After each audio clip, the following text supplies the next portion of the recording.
This is the Bible in 1 year, day 136. Your story has power. Mark Heather's parents split up when he was a child, and he was brought up by his alcoholic mother who beat him. When he was 14 years old, he stood up to her and said he wouldn't accept the beatings anymore. The next day, she took her own life. From that moment, he was placed in care and became, in his words, pretty nutty, really. Getting into trouble with the police, involved in drugs, spiraling into an increasingly self-destructive lifestyle. Mark, now in his 30s, was invited by his girlfriend to Alpha at HTB. On the weekend away, he had a powerful encounter with God. He said, my group leader, Toby, prayed for me, for the Holy Spirit to come, and I knew that it was happening. The experience resulted in me crying uncontrollably. I ran to the pub down the road, grabbed a beer, wandered back and sat in the darkest corner outside that I could find. After sitting quietly, a total comfort enveloped me. I felt total love. I felt part of a family, which is something that I had no way of knowing until then. Crying, I prayed for one more sign. I asked for Toby to come out the door. As I asked, Toby walked through that very door to look for me. God is real and he loves me unconditionally and he's gentle. The Holy Spirit saved me. The Alpha weekend helped me to find him. He knew where I was, so that when I got to the right place, he was waiting. Mark's personal story has had a powerful impact on many people's lives.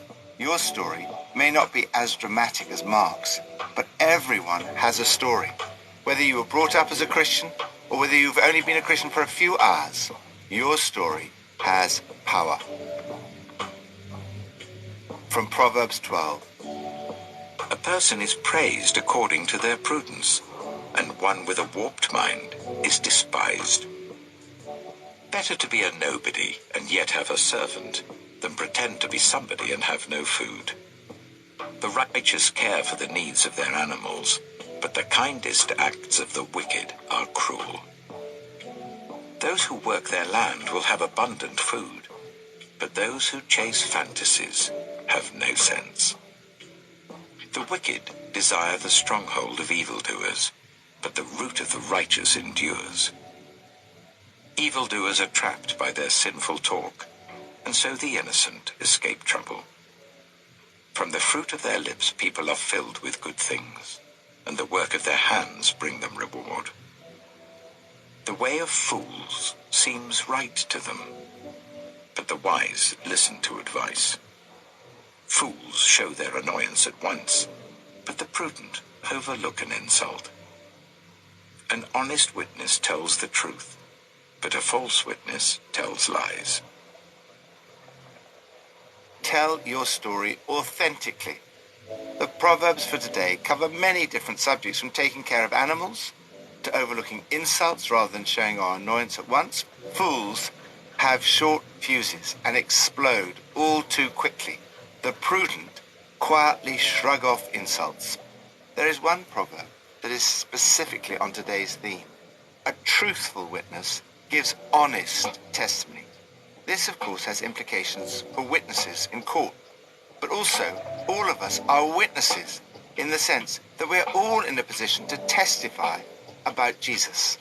Whether you're on a night out with friends or speaking at the front of a crowd of people in church or elsewhere, there is something very powerful about a person telling their story truthfully, honestly, and vulnerably from the heart. Lord, help me to tell my story from my heart with honesty and authenticity. New Testament, from John 9. As he went along, he saw a man blind from birth. His disciples asked him, Rabbi, who sinned, this man or his parents, that he was born blind? Neither this man nor his parents sinned, said Jesus. But this happened so that the works of God might be displayed in him.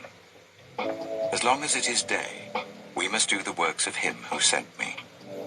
Night is coming when no one can work.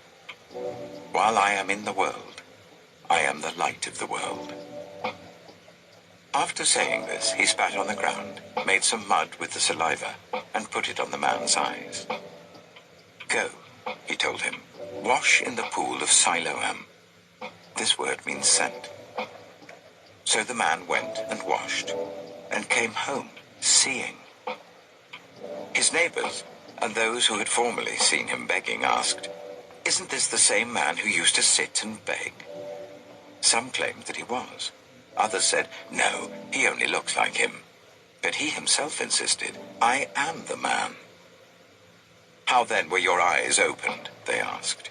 He replied, "The man they called Jesus made some mud and put it on my eyes. He told me to go to Siloam and wash. So I went and washed, and then I could see."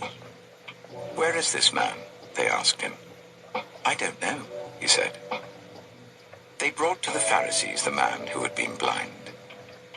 Now the day on which Jesus had made the mud and opened the man's eyes was a Sabbath. Therefore, the Pharisees also asked him how he had received his sight. "He put mud on my eyes," the man replied, "and I washed, and now I see."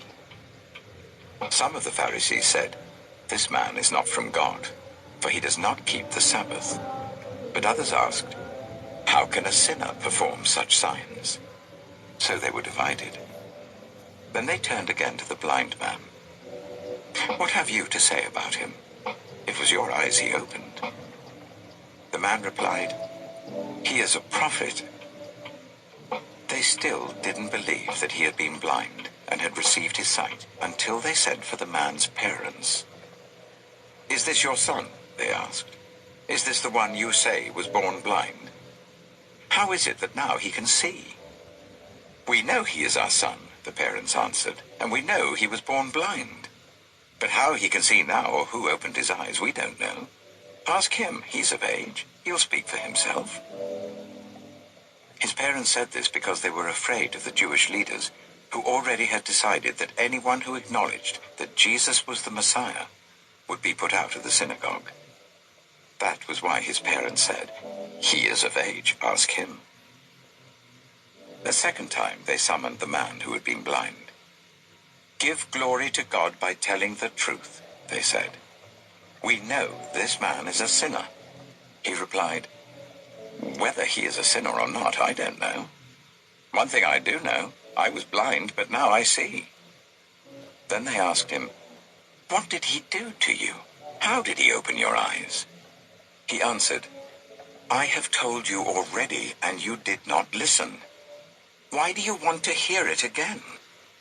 Do you want to become his disciples too?" Then they hurled insults at him and said, "You are this fellow's disciple. We are disciples of Moses.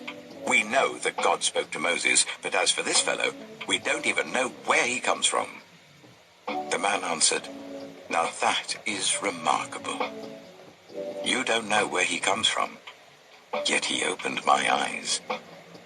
We know that God does not listen to sinners. He listens to the godly person who does his will.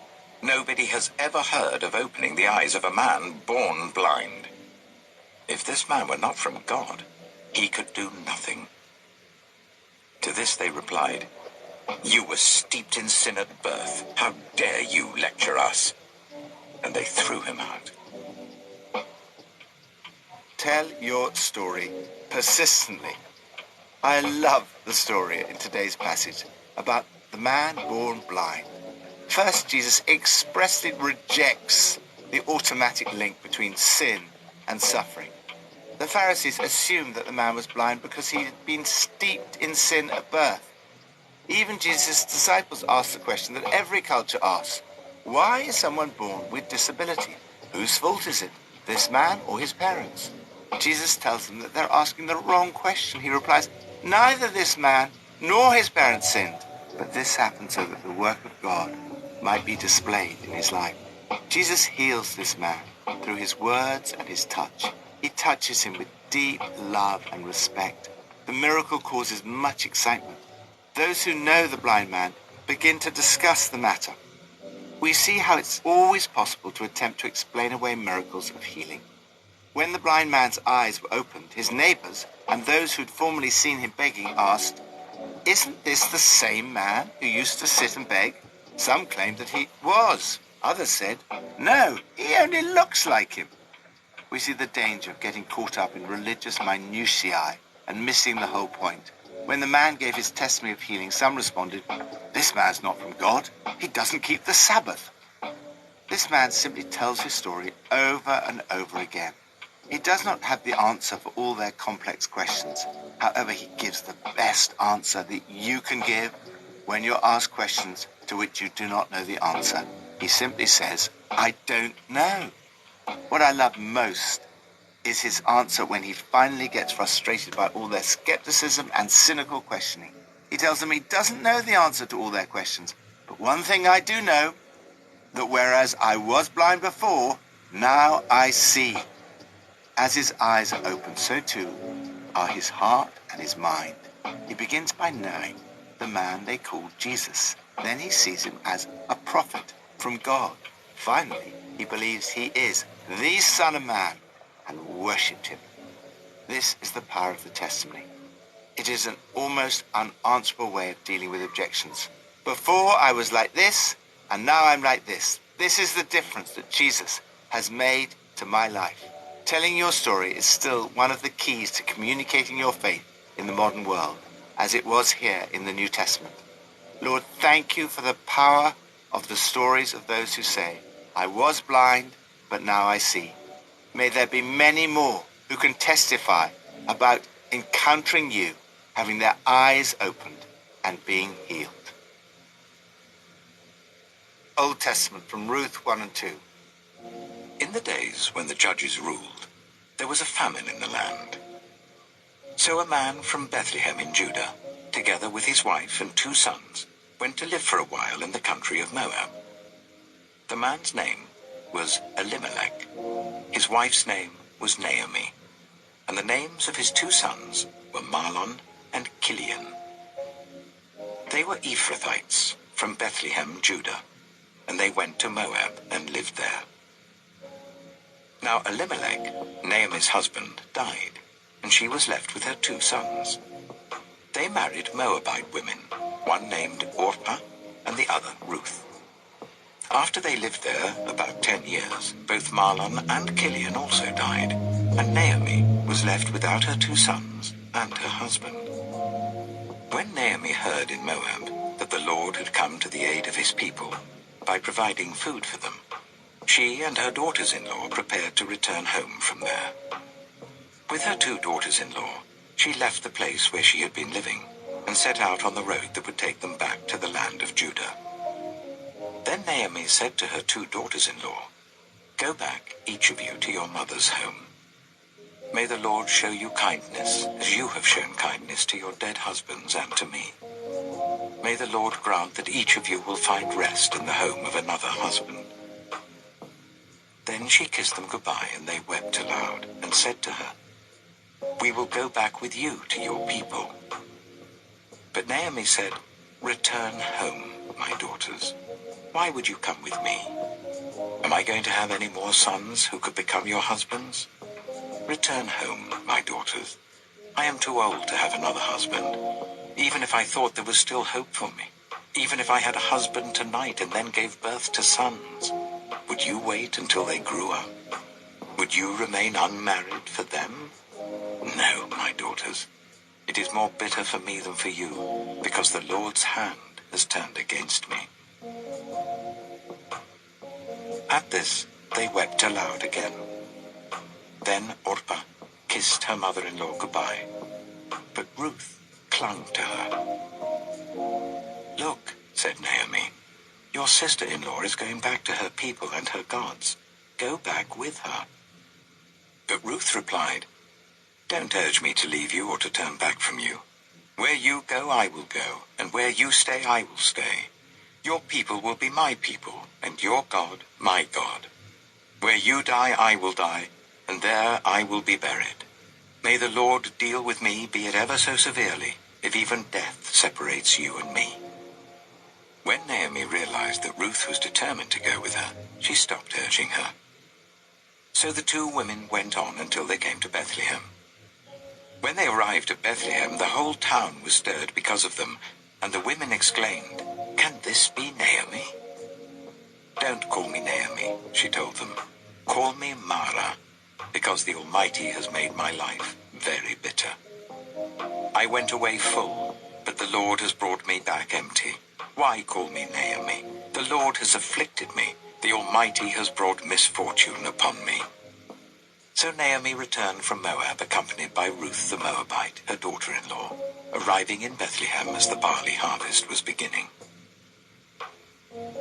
Ruth chapter 2. Now Naomi had a relative on her husband's side, a man of standing from the clan of Elimelech, whose name was Boaz. And Ruth the Moabite said to Naomi, "Let me go to the fields and pick up the leftover grain behind anyone in whose eyes I find favor." Naomi said to her, "Go ahead, my daughter." So she went out, entered a field, and began to glean behind the harvesters. As it turned out, she was working in a field belonging to Boaz, who was from the clan of Elimelech. Just then, Boaz arrived from Bethlehem and greeted the harvesters. "The Lord be with you." "The Lord bless you," they answered. Boaz asked the overseer of his harvesters, "Who does that young woman belong to?" The overseer replied, "She is the Moabite who came back from Moab with Naomi. She said, 'Please let me glean and gather among the sheaves behind the harvesters.' She came into the field and has remained here from morning till now, except for a short rest in the shelter." So Boaz said to Ruth, "My daughter, listen to me. Don't go and glean in another field, and don't go away from here. Stay here with the women who work for me. Watch the field where the men are harvesting, and follow along after the women. I have told the men not to lay a hand on you, and whenever you are thirsty, go and get a drink from the water jars the men have filled." At this, she bowed down with her face to the ground. She asked him, "Why have I found such favor in your eyes, that you notice me, a foreigner?" Boaz replied, "I've been told all about what you have done for your mother-in-law since the death of your husband.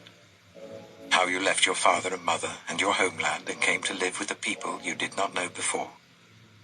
May the Lord repay you for what you have done. May you be richly rewarded by the Lord, the God of Israel, under whose wings you have come to take refuge.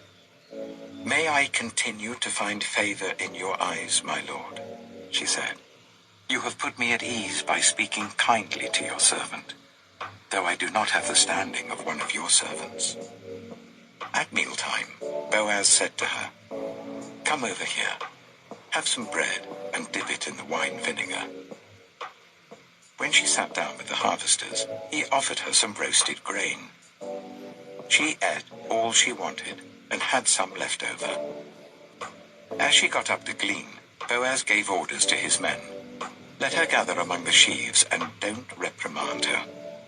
Even pull out some stalks for her from the bundles and leave them for her to pick up, and don't rebuke her." So Ruth gleaned in the field until evening. Then she threshed the barley she had gathered, and it amounted to about an ephah. She carried it back to town, and her mother-in-law saw how much she had gathered. Ruth also brought out and gave her what she had left over after she had eaten enough. Her mother-in-law asked her, "Where did you glean today? Where did you work? Blessed be the man who took notice of you." Then Ruth told her mother-in-law about the one at whose place she had been working. "The name of the man I worked with today is Boaz," she said. "The Lord bless him," Naomi said to her daughter-in-law. "He has not stopped showing his kindness to the living and the dead," she added. "That man is our close relative. He is one of our guardian redeemers." Then Ruth the Moabite said, "He even said to me, 'Stay with my workers until they finish harvesting all my grain.'" Naomi said to Ruth, her daughter-in-law, "It will be good for you, my daughter, to go with the women who work for him, because in someone else's field you might be harmed." So Ruth stayed close to the women of Boaz to glean until the barley and wheat harvests were finished, and she lived with her mother-in-law. Tell your story humbly. Real love is often hard, inconvenient, and costly, but true happiness only comes to those who care about others at some cost to themselves. The Book of Ruth, is the story of two widows and a farmer in a remote village. It's a wonderful contrast to the previous book of Judges. While the context of the two books is identical, Ruth is set in the days when the judges ruled. The content of the two books is very different. While Judges recounts a catalogue of evil and upheaval because everyone did as they saw fit, the book of Ruth is a beautiful story of loyalty, faithfulness, and kindness, all the more impressive for taking place in this period of strife. Furthermore, while Judges looks at the big picture of the nation of Israel during this period, the book of Ruth is focused on a specific family. It's a reminder to us that the God of the universe and of history is also the God of all the little details in your life. He's not just almighty and powerful, he's also your Father, who is intimately concerned with you. Your life and all the details matter to God.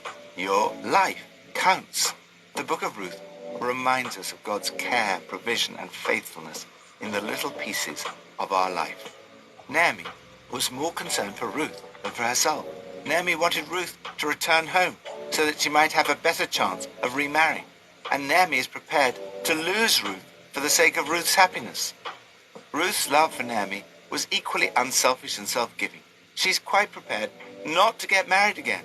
She shows extraordinary loyalty to her mother-in-law. She says, "Don't force me to leave you. Don't make me go home. Where you go, I go. And where you live, I live. Your people are my people, and your God is my God. Where you die, I'll die. And that's where I'll be buried. So help me God, not even death itself is going to come between us."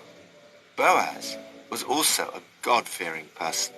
He'd heard of Ruth's reputation. She was not only loyal and faithful, she was extremely hard-working. Someone must have testified about her. Boaz says, "I've heard all about you, heard about the way you treated your mother-in-law after the death of her husband, and how you left your father and mother in the land of your birth and have come to live among a bunch of total strangers." Furthermore, Ruth had obviously testified about her own faith in God, for Boaz knows that she is committed to God, to whom you come seeking protection under his wings. Boaz then shows extraordinary kindness to Ruth. Ruth says to her mother-in-law, "The name of the man I work for today is Boaz." He has not stopped showing his kindness to the living and the dead. Lord, thank you for the example of loyalty, kindness, and faithfulness. Help me to be like that. Us as a community to be a people known for our loyalty, kindness, and faithfulness. Pippa adds, "What a relief to read the story of Ruth after all the terrible behaviour of the people in the last chapters of the book of Judges. Here we encounter a calm, rather idyllic life where everybody is honest, kind, and reliable. The relationship between Naomi and Ruth is an extraordinary one of love and loyalty, setting the standards very high for the mother and daughter-in-law relationship.